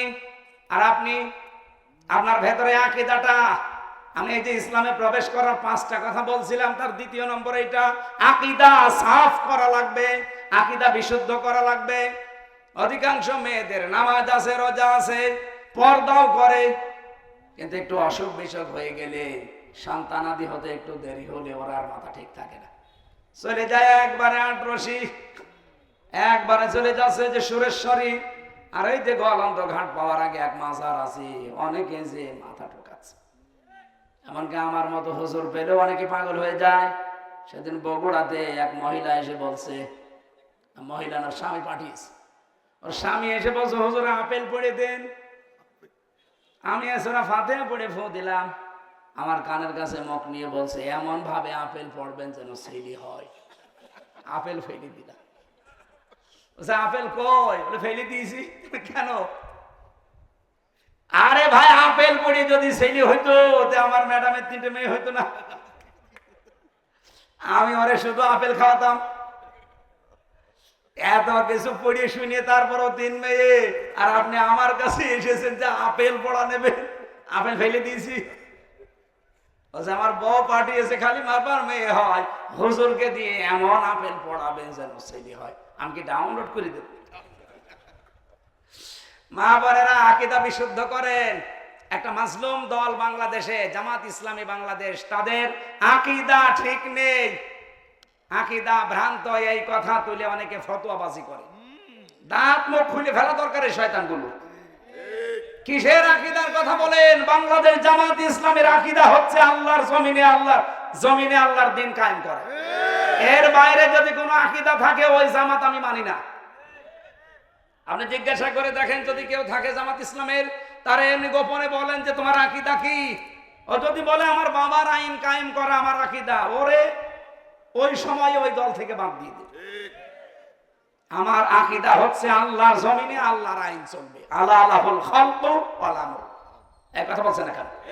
জমিন যার আইন চলবে, এই আকীদা বিশুদ্ধ করেন। এই আকীদা অনেকের নেই, তাদের কোনো ফতোয়া নেই। অথচ এই মাজলুম দলটার উপরে আজ বছরের পর বছর এরকম মিথ্যা তহমত দিয়ে জাতিকে দূরে রাখতে চায়। জাতিও এখন বুঝে ফেলেছে যে বাংলাদেশে একমাত্র সঠিক আকীদাই এদের, যারা বলে আল্লাহর জমিন আমরা আল্লাহর আইন চাই। আমরা আল্লাহর জমিনে আল্লাহর আইন চাই না। এটা আপনি আন্দাজে উল্টাপাল্টা ধারণা করবেন না, আমি সঠিকটা বললাম। আপনি খুঁজে দেখেন, যদি এর সাথে না মেলে আপনারও দল করার দরকার নেই। 3 নাম্বারটা বলছে উন্নত চরিত্রের অধিকারী হওয়া লাগবে আমাদের। উত্তম চরিত্র গঠন করার মৌলিক যে পদ্ধতিগুলো আছে এগুলো অনুসরণ করা দরকার। আপনার চরিত্র যদি ভালো না হয়, উন্নত না হয়, আপনি জীবনে ইসলামে প্রবেশ করেছেন এটা বলতে পারেন না। আজ বিশ্বের বহু মানুষকে আমরা দেখতে পাচ্ছি, তারা উপরে মানবতার কথা ছড়ায়, কিন্তু তাদের চরিত্র, এটা ভারতে মুসলিম আইন, আমাদের বাপ দাদাদের ধর্ম, আমার বাপ দাদার হাজারো বিঘা জমি জায়গাগুলো ওয়াকফ করা, সেটা এখন অবৈধভাবে জোর করে জবরদস্তি করে অবৈধ আইন পাশ করে দখলের চেষ্টায় আছে। কথা বলছেন এখানে? আমি যে হাদিস পড়েছিলাম হযরতে আবু যর থেকে বর্ণিত, মনে আছে আপনাদের? মানিদ দাগামা লাইসা লাহু ফালাইসা মিন্না ওয়ালিয়াতাবাওয়া মাকআদাহু মিনান নার। যেই জিনিস তোমার না, ওটা যদি জোর করে নিজের দখলে নিয়ে নাও, আমি নবী 2টা কথা তোমার বিরুদ্ধে বললাম, ফালাইসা মিন্না, ওই দিন থেকে তুমি আমার আর উম্মত না। 2 নাম্বার ওয়ালিয়াতাবাওয়া মাকআদাহু মিনান নার, সে যেন জাহান্নামে নিজের স্থান তৈরি করে নিল। আজ ইহুদি আর এই মুশরিকরা এটা তো করেই নিয়েছে, অন্যের জিনিস দখল করে নিজের আয়ত্তে নিয়ে নিয়েছে ইসরায়েল আর এই মুশরিকরা। এই কথা বলছে না? 2 নম্বর, বাংলাদেশের সাথে একটা মিল আছে, আমি বলছি না? আমি যেই বললাম আমি বলছি না, আপনারা বলছেন ঠিক আছে, বলার দরকার নেই। হাদিসের প্রথম পয়েন্টটা কি ছিল? মানিদ দাআ মা লাইসা লাহু, যে ব্যক্তি অন্যের জিনিস নিজের দখলে নিয়ে নেয়, ফালাইসা মিন্না, সে নবীর উম্মত না। এজন্য ফা আছে মাঝখানে, ফাটা 19টা অর্থে আসে। এখানে ফা দিয়েছেন খেলা করার জন্য না, নবীর প্রতিটি কথা গবেষণামূলক। ফালাইসা মিন্না, যদি সত্যি উপরের কাজ করেন, নিচের যে শাস্তি আপনার উপরে বর্তাবে। কিন্তু ব্যাখ্যায় আমি আর একটা 2টা জিনিস পড়েছি, এদিকে তাকান, কষ্ট হচ্ছে? 1 নম্বরে বললাম কি, যারা যে জিনিস আমার না, ওই জিনিস যদি আমি জোর করে আমার দখলে নিয়ে নেই, আমার আয়ত্তে রাখি, তাহলে সঙ্গে সঙ্গে আমি নবীর দলভুক্ত থেকে বের হয়ে গেছি, আমি নবীর উম্মত। বলেন বলেন। কিন্তু জিনিস যদি আমারই হয়, ওই জিনিস যদি আমার আয়ত্তেই ছিল কিন্তু হাতছাড়া হয়ে গিয়েছে, ওটা যদি আমি আবার ফেরত পাই, তাহলে আমি এই শাস্তির আওতার বাইরে। এটা ইসলামী ব্যাংক, যাদেরটা তারা ফেরত পেয়েছে। আপনি এখন যদি বলেন যে ওরা দখল করে নিয়েছে, আপনি পাগলামি কথা বলেন কোন কারণে? ওরা দখল করেছে মানে জিনিস ওদের, ওরা ফেরত পেয়েছে। যারা এতদিন নিয়েছিল ইসলামী ব্যাংক তাদের, এদের মাথার ঘাম পায়ে ফেলার রক্তের তৈরি করা। আর কথা বলছে না কারো? আপনি বলেন এটা মিথ্যা কথা? যাদের জিনিস তারা ফেরত পেয়েছে বলছে ওরা দখলবাজ, ওরা দখলদারিত্ব করিস। আরে শয়তানের মিথ্যা কথা বলিস কোন কারণে? যাদের জিনিস তারা ফেরত পেয়েছে তারা এই শাস্তির আওতায় থাকবে না, সুতরাং তারা নবীর উম্মত থাকবে না। না, হ্যাঁ, যে জিনিস আপনার না, আমরা আগস্টের 5 তারিখের পর থেকে দেখতে পাচ্ছি অনেক মানুষ কিন্তু যে জিনিস যার না সে বাবা শাহজালাল সব হালাল করে নিচ্ছে। নাকি রাজবাড়ি নেই? আছে, মানে নাম ধরা লাগবে। কত জিনিস আপনার না আপনি নিজের মনে করে সে বিভিন্ন কায়দায় নিয়েছেন। যারা যা নিয়েছেন, ঘাট দখল, মাঠ দখল, বাজার দখল, দোকান দখল, অনেক জিনিস দখল, মেয়ে দখল, বউ দখল, সব ফেরত দিন। আমি আর নিচে নামতে পারলাম না। কত কঠিন কঠিন শাস্তির কথা দেখতে পাচ্ছেন। ফালাইসা মিন্না ওয়ালিয়াতা বাওয়া মাকাদাহু মিনান নার। না, আপনার রাগ হলে নবীজিকে বলেন আমার কোনো দোষ নেই ভাই, আমি অ্যাডভার্টাইজ করছি, এই কথা বলেন না। আপনার উন্নত চরিত্রের নমুনা এই, আপনাকে গালি দিয়েছে এই যে চেয়ারম্যান খাতখিরার আলীপুরের এই আব্দুর রউফ, এই চেয়ারম্যান কয়েকদিন আগে একটি অনতারে গালি দিয়েছে, বলেছে একটা বাটপার, একটা বিয়াদব। সে আলেমদের অপমান করবে না করবে, কেউ চরিত্র তো ওই রকম, খালি মানুষের জিনিস কিভাবে মেরে খাবে সেই ধান্দা থাকে। এখানে চরিত্র ঠিক করে। উন্নত চরিত্রের অধিকারী কারা এই দেশের মানুষ এখন সব অলরেডি বুঝে ফেলেছে। এই জন্য ইসলামে প্রবেশ কারা করছে, আপনার এখন যদি এই লাইন দিয়ে পরিমণি হেঁটে যায় আপনি ওয়াজ বাদ দিয়ে দৌড় দেবেন, কিন্তু সবাই না। পরিমণি না, পরিমণির খালাও যদি হেঁটে যায় এই লোক দৌড় দেবে? যদি দৌড় দেয় তাহলে মানুষের ওনার সাথে আমিও দৌড় দেবো, জীবনও যাবে না, কারণ ওইভাবেই গড়ে উঠেছে। আল্লাহর কসম আপনাকে আমি গ্যারান্টি দিয়ে গেলাম, মাত্র 6 মাস ওই 9টা বিষয় খালি পূরণ করেন আল্লাহর কাছে, 6 মাসের ভেতরে আল্লাহর কসম আপনি ভালো মানুষ হয়ে যাবেন, আপনার জীবনই পাল্টিয়ে যাবে। 4 নাম্বারটাই পেয়েছি, সব কাজে ইখলাস লাগবে। আর এটা যাদের ভেতরে আছে আমি নিজে প্রমাণ করেছি আমিরে জামাতকে দিয়ে। বাংলায় বলছি ভাই ওপেন, এটা রেকর্ড হচ্ছে। আমি ওনারে নিজে পরীক্ষা করার জন্য না, এমনিতে একবার হাতের ভেতরে 60,000 টাকা দিলাম যে স্যার এটা রাখেন। ওলা সঙ্গে সঙ্গে সামনে নুরুল ইসলাম বুলবুল ভাই ওনারে দিয়ে বলছে সংগঠনে কাজে লাগান। আমি দিলাম ওনার পারিবারিক খরচ করার জন্য, ব্যক্তিগত। লোকটা দিয়ে দিলে দেখলো না কয় টাকা আছে। কুষ্টিয়ায় গিয়েছিল, কানে কানে আমি টাকা দিলাম হাতের ভেতরে, প্রথমে 15,000 আর ঘরের ভেতরে এসে 10,000। ও ছাতা সব দেখি সামনে শাহাবুদ্দিন ভাই ওনারে দিয়ে দিল। কি গো, টাকা দিয়ে কি করবো? যারে দি খরচ করার জন্য। আরে কোন মানুষ যদি দুনিয়া বিমুখ হয়ে যায়, ওর ভেতরে আল্লাহ এমন এমন সূক্ষ্ম জিনিস দান করে যেটা পৃথিবীর অন্য কেউ জানে না। এই দেশের সাংবাদিক প্রশ্ন করেছিল আমির জামাতের কাছে যে এত জনপ্রিয় আপনার এত দল, একবারও তো ক্ষমতায় যেতে পারেন না, আপনাদেরকে মানুষ চায় না কেন? জবাব দিয়েছে মুয়াজ্জিন আযান দেয়, সবাই নামাজ পড়তে আসে। আযান তো আমরা ঠিকই ইখলাসের সাথে দিচ্ছি, এদেশের মানুষ সাড়া না দিলে দোষ কি মুয়াজ্জিনের না মুসল্লিদের? আপনি সূক্ষ্ম কথা কি বের করা অত সহজ? 5 নাম্বারটাই পেয়েছি, লেনদেনে স্বচ্ছ হওয়া। এটা নারী পুরুষ আমাদের অনেকের ভেতরে নেই। যে দোকানে বাকি খায় ওই দোকানের সামনে আর যায় না। আপনি ইসলামে এখনো পরিপূর্ণ প্রবেশ করতে পারেননি, 5টা বিষয় থাকতেই হবে। 9টাকে আমি সামারাইজ করলাম, এটা ফিসিল আলীর কোরআনে পাবেন। সাইয়্যিদ কুতুব এমন সুন্দর ভাবে দিয়েছেন না। 1 নম্বরে আত্মসমর্পণ করা লাগবে দ্বীনের কাছে। 2 নম্বরে বিশুদ্ধ আকীদা তৈরি করা লাগবে। 3 নম্বরে উন্নত চরিত্রের অধিকারী হওয়া লাগবে, এটা ট্রেনিং দেওয়া লাগে, এমনি হয় না। 4 নম্বরে ইখলাস লাগবে প্রতিটি কাজে। 5 নম্বরে লেনদেন স্বচ্ছ হওয়া লাগবে। আল্লাহ নারী পুরুষ যারা আমরা এসেছি প্রত্যেককে এই 5টা কাজ করে ইসলামে পরিপূর্ণ প্রবেশ করার তৌফিক দেন। সম্মানিত মা বোনরা, আপনাদের জন্য আমার জীবনের একটাই ওয়াজ। খাদিজাতুল কুবরা রাদিয়াল্লাহু তাআলা আনহা জীবনে 1 ওয়াক্ত নামাজ পড়েননি, একটা রোজা রাখেননি, একটা দিনের জন্য তিনি পর্দা করেননি, জীবনে 1 হজ করেননি একবারও, 1 টাকা যাকাত দেননি। কিন্তু আল্লাহ নিজে তাকে সালাম দিয়েছেন আর জান্নাতে একটা ঘর বানিয়ে সুসংবাদ পাঠিয়েছে। তার পুরা জীবন আমি পড়ে দেখেছি, একটাই মাত্র কারণ, তিনি জীবনে কোনো দিন, হ্যাঁ এই যে বলতে পারেন যে এতদিন নামাজ পড়লো না, রোজা রাখলো না, পর্দা করলো না, জান্নাত পাবে মানে? হ্যাঁ পাবে, কারণ উনি ইন্তেকালের পরে এই বিধানগুলো সব নাজিল হয়। উনি পাননি তাই মানেননি, কিন্তু ওনার জীবনী পড়ে আমি একটা বিষয় ক্লিয়ার, কোন দিন এক দিনের জন্যও স্বামীর মনে কোনোদিন তিনি দুঃখ দেননি। এখানে যারা আছেন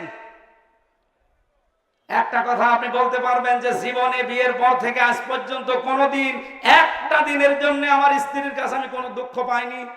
হাত ধরেন তো এরকম স্বামী। প্রত্যেক দিনই পাই, একটা মানুষও নেই। একজন মুরব্বী মানুষ আছে, আপনার স্ত্রী আছে? আল্লাহর নেতাটা পাওয়া গেল। একটু দাঁড়ান তো দাদা, এরকম বউ থেকে বিয়ে করবে আপনার? তাও না। সম্মানিত মা বোনেরা, শুনলাম বিভিন্ন জায়গায় বসে আছেন, দেখেন লক্ষ লক্ষ মানুষ এখানে, এখানে না থাকলেও ক্যামেরার সামনে আছে, সারা পৃথিবীর কত মানুষ দেখতেছে। একটা স্বামী হাত তোলে না, একটা বুড়ো হাত তুলিছে না। আমি তো আশা করছিলাম যে সামনে 3 চেয়ার হাত তুলবে না, আমিও পারলাম না, কারণ মিথ্যা কথা বলবো কি করি, দুঃখ পেয়েছি এই জন্য হাত তুলতে পারিনি। তারপরেও আমি ম্যাডামের উপরে খুশি, এটা রেকর্ড হচ্ছে তো, না এটা আজকে যে আবার থাকতে দেবে না। না, উল্টিয়ে যদি বলা হয় যে এখানে মেয়েরা যদি বলেন তো যে জীবনে কোনোদিন স্ত্রীর মনে একদিনের জন্য নবীর মতো দুঃখ দেয়নি, এরকম স্বামী আছে কিনা? তাও পাওয়া যাচ্ছে না। সম্মানিত মা বোনেরা, নামাজ রোজা পর্দা এটা মাস্ট বি করাই লাগবে, কিন্তু স্বামীকে অনেকে গুরুত্ব দিতে চান না। খাদিজাতুল কুবরাকে আল্লাহ জান্নাত দেওয়ার কারণে এটা ছিল স্বামীর খেদমত। আল্লাহ মেয়েদেরকে এই লাইনে খাদিজাতুল কুবরাকে অনুসরণ করার তৌফিক দিন, আমিন।